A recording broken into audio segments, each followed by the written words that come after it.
나중에 김유신의 아내 지소 부인은 머리를 깎고 성복을 입으면서 비구니가 되었다.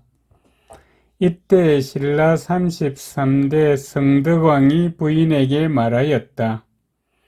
지금 나라의 안팎이 평안하고 임금과 신하가 베개를 높이 베고 근심이 없는데 이는 태대각간의 덕분이다.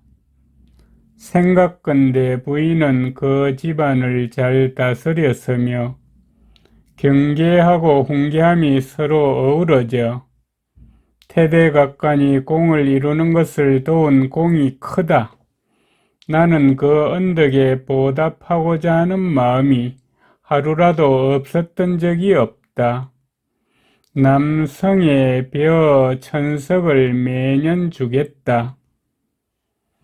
나중에 신라 42대 흥덕왕이 김유신공을 흥무대왕에 봉하였다. 이전에 신라 30대 문무왕이 고구려의 반란무리를 받아들이고 또 백제의 옛 땅을 차지하여 지키고 있으니 당나라 고종이 크게 화를 내며 군대를 파견해 공격하였다. 당군이 말갈과 함께 성문의 들판에 진영을 설치하자 문무왕이 장군 의복과 춘장 등을 파견해 그들을 막게 하였고 신라군은 대방의 들판에 진영을 설치하였다. 당시 장창당이 홀로 다른 곳에 진영을 설치하였다가 당나라의 군사 3천여 명과 부딪혀 당군을 사로잡아 대장군의 진영에 보내왔다. 이에 여러 부대가 모두 말하였다. 장창당이 홀로 진을 치고 공을 세웠으니 반드시 후한상이 있을 것이다. 우리도 모두 같이 모여 있는 것은 바람직하지 않고 단지 스스로 수고로울 뿐이다. 마침내 각각 군사를 분산하여 나누어 자리 잡았다. 당군이 말갈과 함께 신라군이 아직 진을 치지 못한 틈을 타서 공격하니 우리 군이 크게 패하였고 장군 효청과 이문 등이 죽었다. 김유신의 아들 김원술은 비장이었고 또한 싸우다 죽고자 하였는데 그를 보자 하는 담릉이 그를 말리며 말하였다. 대장부가 죽는 것은 어렵지 않으나 죽을 곳을 찾는 것은 어렵다. 만약 여기서 죽는다고 하여도 아무것도 이루는 것이 없으니 살아서 나중에 공을 세우는 것을 도모하는 것만 못하다. 김원술이 답하여 말하였다. 남자는 구차하게 살지 않으니 장차 어찌 내 아버지를 볼 면목이 있겠느냐.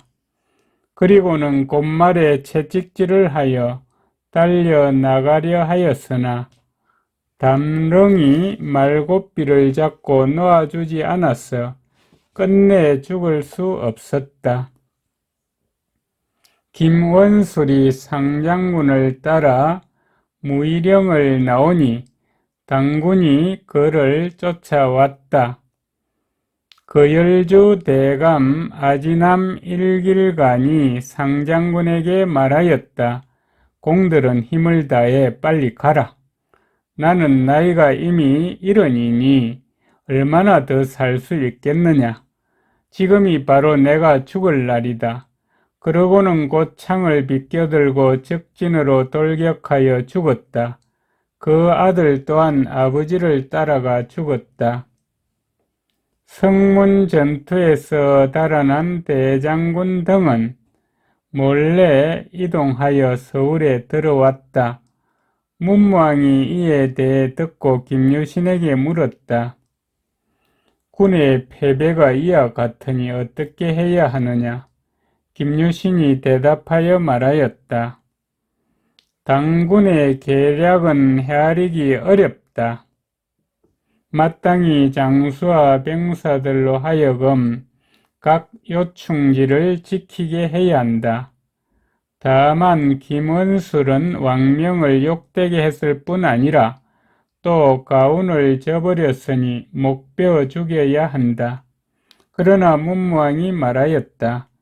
김원술은 비장이므로 그에게만 무거운 행벌을 내릴 수 없다. 곧 죄를 사하여 주었다. 사면을 받았지만 김원술은 부끄럽고 두려워 감히 아버지를 뵙지 못하고 시골에 은둔하였다. 아버지가 죽자 얼마 뒤 어머니를 뵙고자 하였다. 그러나 어머니가 말하였다. 여인에게는 3종의 도리가 있었어. 지금 이미 과부가 되었으니 마땅히 아들을 따라야 하겠지만 김은술과 같은 자는 이미 죽은 남편에게 아들 된 도리를 하지 못하였으니 내가 어찌 그 어머니가 될 수 있겠느냐. 마침내 그를 보지 않았다. 김원술이 소리내어 울면서 가슴을 치고 펄쩍 뛰면서 떠나지 못하였으나 부인은 끝내보려고 하지 않았다. 김원술이 탄식하며 말하였다. 담능으로 인해 잘못한 것이 여기에까지 이르렀구나. 이에 태백산으로 들어갔다. 675년에 이르러 당군이 와서 매소천성을 공격하니 김원술이 그 소식을 듣고 싸우다 죽어서 지난번에 치욕을 씻고자 하였다. 드디어 힘껏 싸워서 공을 세워 상을 받았다. 그러나 부모에게 용납받지 못한 것을 분하고 한스럽게 여겨 벼슬길에 나가지 않고 일생을 마쳤다. 김유신 적손 김윤중은 신라 33대 성덕왕 때 벼슬길에 나아가 대아찬이 되었고 여러 차례 성덕왕의 은혜로운 보살핌을 받자 성덕왕의 친속들이 잠옷 그를 질투하였다. 한가위가 되자 성덕왕이 월성의 높은 곳에 올라 경치를 바라보다가 시종간들과 함께 술자리를 만들어 놀다가 김윤중을 부르라고 명하였다. 이때 가늠하는 사람이 있어 말하였다. 지금 종실과 외척 중에 좋은 사람이 없는 것도 아닌데 어찌 유독 소원한 신하를 부르느냐. 그것이 어찌 마땅히 가깝게 지내야 할 사람과 친하겠다는 것이겠느냐. 이에 성덕왕이 말하였다. 지금 내가 경들과 함께 평안하고 무사한 것은 김윤중의 할아버지 덕분이다. 만약 공이 하는 말처럼 하여 그 사실을 잊어버린다면 선한 이를 잘 대우하여 그 자손에 미치게 하는 도리가 아닐 것이다. 마침내 김윤중에게 가까이 앉도록 하고 대화가 그의 할아버지의 평생에 대해 이야기하는 것에 이르렀다. 날이 저물어 김윤중이 물러가겠다고 아뢰니 전령산에 말 한 피를 하사하였고 여러 신하는 바라는 대로 되지 않아 원망할 뿐이었다. 신라 33대 성덕왕 32년 733년에 당나라에서 사신을 파견해 가르치고 타일러 말하였다. 말갈과 발해가 밖으로는 이웃나라라 하면서도 안으로는 교활한 마음을 품고 있다. 지금 군사를 내어 그 죄를 묻고자 하니 경 또한 군사를 일으켜 서로 양쪽에서 적을 견제하도록 하라. 들으니 옛 장수 김유신의 손자 김윤중이 있다고 하는데 모름지기 이 사람을 장군으로 삼아 보내라. 드디어 김윤중에게 금과 비단 약관을 하사하였다. 이에 대왕은 김윤중과 그의 동생 김윤문 등 네 장군에게 명하여 군사를 거느리고 당군과 함께 발해를 공격하도록 하였다. 김윤중의 서손인 김암은 총명하고 영민하며 방술 익히는 것을 좋아하였다. 김암은 젊을 때 이찬이 되었고 당나라에 들어가 수기하였다. 이때 틈을 타 스승을 모시고 음양가법을 배웠는데 한 가지를 들으면 이를 유추하여 세 가지를 깨달았다. 스스로 둔갑입성지법을 지어 그 스승에게 바치니 스승이 놀라면서 말하였다. 나는 너의 알미 여기까지 이르렀는지 알지 못하였다. 이 이후로 감히 제자로 대하지 못하였다. 766년부터 779년 무렵에 신라에 들어와 사천대 박사가 되었고 양주와 강주, 한주, 세주의 태수를 역임하고 다시 집사 실랑과 폐강진 두상이 되었다. 가는 곳마다 마음을 다하여 백성을 보살폈으며 농사를 짓는 데 힘써야 하는 봄, 여름, 가을의 세 계절 이해의 시간에 육진병법을 가르쳤으므로 사람들이 모두 익혔다.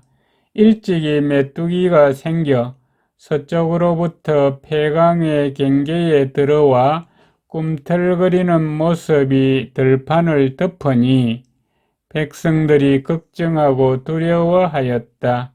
김암이 산꼭대기에 올라 향을 사르며 하늘에 기도하자 갑자기 비바람이 크게 일어나 메뚜기가 다 죽었다. 신라 36대 해공왕 15년 779년에 김암이 명을 받아 일본국을 방문하였는데 일본 국왕이 그의 현명함을 알고 그를 억지로 잡아두려 하였다. 마침 당나라에 사신 고왕님이 일본에 와서 둘이 서로 만나 매우 기뻐하자 외인들은 김암이 당나라에도 알려져 있음을 알게 되었고 그 때문에 감히 잡아두지 못하였고 이에 돌아왔다. 779년 4월에 해오리바람과 먼지가 김유신 묘로부터 일어나 시조대왕의 능까지 이르렀는데 먼지와 안개로 암흑처럼 어두워져 사람과 물건을 알아볼 수 없었다. 왕릉을 지키던 사람이 그 시조대왕릉 안에서 마치 소리내 울면서 슬프게 탄식하는 듯한 소리를 들었다. 해공왕이 이 이야기를 듣고 두려워하여 대신을 보내 제사를 지내고 사과하였으며 더하여 치선사에 밭 30개를 주어서 그것을 가지고 명복을 빌도록 하였다. 이 절은 김유신이 고구려와 백제 두 나라를 평정하고 세운 것이다. 김유신의 현손인 신라 집사랑 김장청이 김유신의 행록 10건을 지어 세상에 전해오는데 잠옷 꾸며낸 말이 많다. 그런 까닭에 그러한 내용을 빼버리고 그 중에 적어둘 만한 것을 가져다가 이 열전을 지었다.